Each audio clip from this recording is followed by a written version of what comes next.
Merhaba değerli dostum. En kıymetli hikayelerin anlatıldığı Kadim Taverna'ya hoş geldin. Umarım iyisindir. Bugünkü konumuz Don't Starve Together rehber videoları serisi. Her karaktere özel ayrı ayrı hazırlayacağım rehber serisinin ilk bölümündeyiz. Bildiğiniz üzere her karakterin farklı özellikleri ve farklı oynanış mekanikleri var. Bu videoyu sonuna kadar izlediğin takdirde karakterlere tamamen hakim olacağına inanıyorum. Oyunda toplam 17 karakter var ve bunların hepsinin artı ve eksi yönlerine, hikayesine, diğer karakterlerle uyumuna, kısacası ona özel her şeyi bir göz atacağız. Tabii ki seriye Clay'nin ve bizim ilk göz ağrımız ile başlıyor. O halde soruyorum. Kim ulan bu Wilson?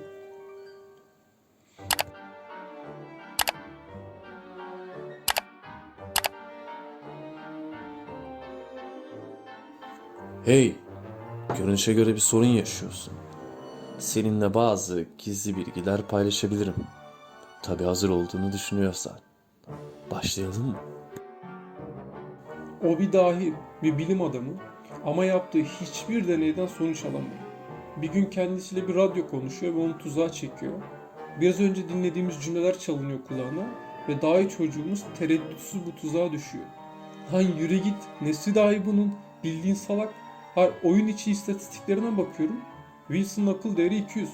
Oğlum zaten oyundaki hemen hemen her karakterin akıl değeri 200. Ya kaslısından tut aşçısına kadar. Yani senin neren bilim adamı? Hadi birkaç icat biliyor desek onu da bilmiyor. O özellik bile başka bir karaktere ait.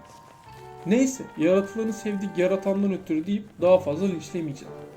Bu arkadaş Together olmayan Don't Starve'da yani oyunun single player versiyonunda görebileceğiniz Maxwell'ın kapısını craftlıyor ve kendisini bir anda The Constant yani sabit dediğimiz bu dünyada buluyor.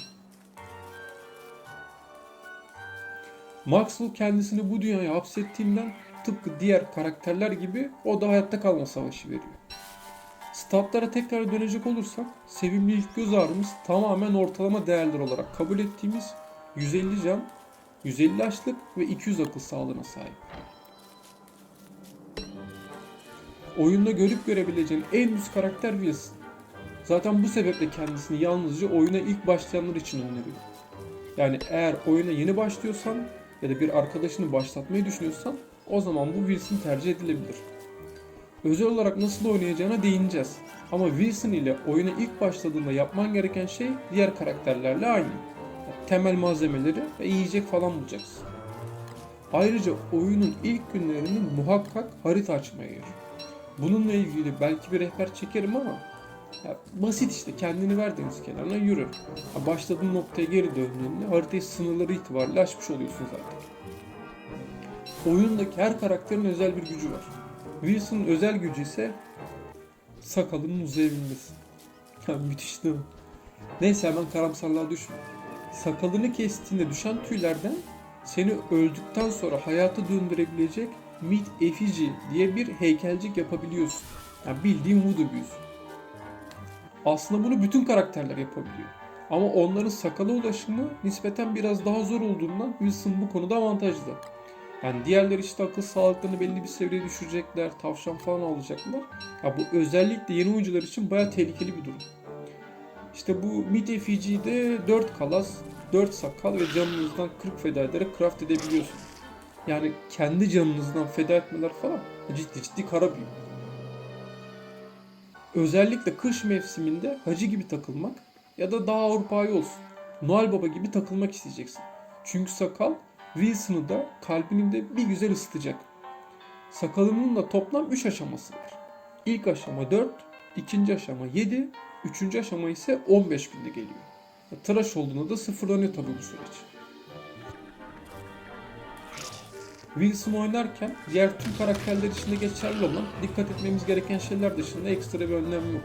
Yani Wilson eşittir ekstra hiçbir şey.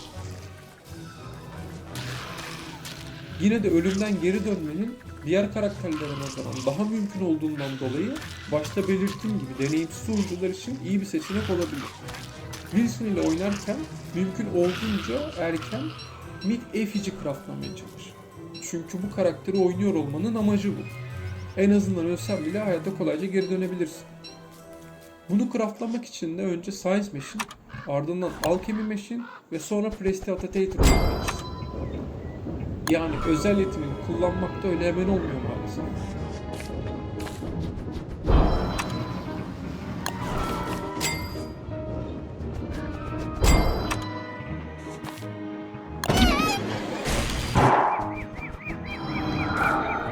Mid-Effigy craftladığında 40 canının gideceğinden bahsetmiştim. Giden 40 canın için 2 balık, bir dal ve bir sebze fırına attım, hiçbir şeyin kalmaz. Yemeklerle ilgili kesin bir video çekerim ama bak bu tarif aklına kalsın. İşte bu kadar basit 40 canın doldurmak.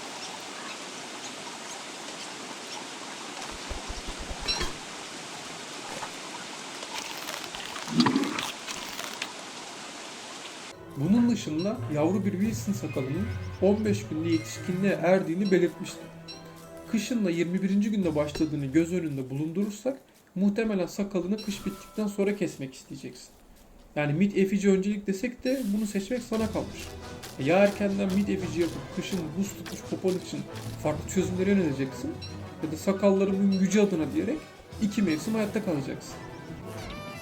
Eğer bir şekilde gidip ölürsen ama neyse ki mid-effigy zaten yapmıştım, ölüm bana koymaz diyorsan yeniden dirildiğinde 50 can, 100 açlık ve 100 akıl sağlığına sahip olursun.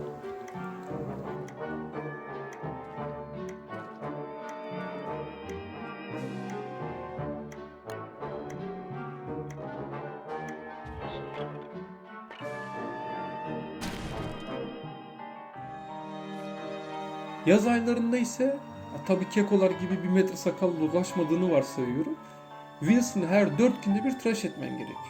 Aksi halde çenenin altında her bir teli cehennem alevine dönmüş bir fireball bulabilirsin. Ha bu arada Wilson'ın her tıraş olduğunda akıl sağlığı kazandığını unutmamak gerek. Sen bakma kıl yumağı gibi gezdiğini. Yani o da haz etmiyor pek sakallı.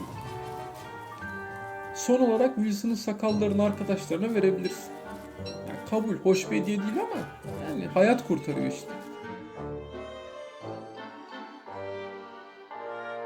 Şimdi bu adam çok düz bir karakter olduğu için öyle uyumlu olduğu ya da uyumsuz olduğu biri yok. Yani böyle mekana sevmediğin bir tip gelmiştir. Pek sallamazsın. Ha var, ha yok. Ha, bu da o hesap.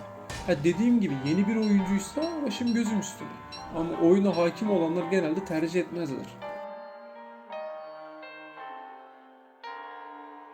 Single player bir oyun olan Don't Starve için daha değerli tabii ki biz.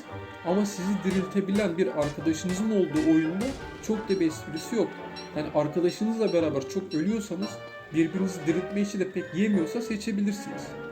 Ya da tek başına Together oynuyorsan yine seçilebilir.